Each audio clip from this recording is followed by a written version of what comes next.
yurtdoshlarimiz, aziz yoshlarimiz, bizning do'stlarimiz Xalqaro kimyo olimpiadasini yopilish marosimida sizlarni ko'rib turganimdan bag'oyatda xursandman.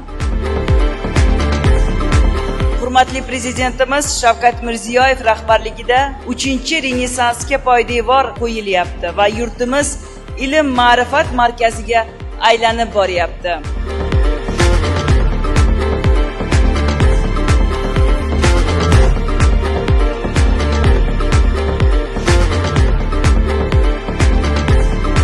Albatta bu yerda o'tirgan barcha g'olibdir.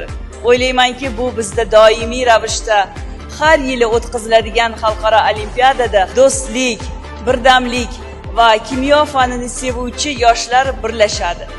Va bugungi kun barchamiz uchun muborak bo'lsin.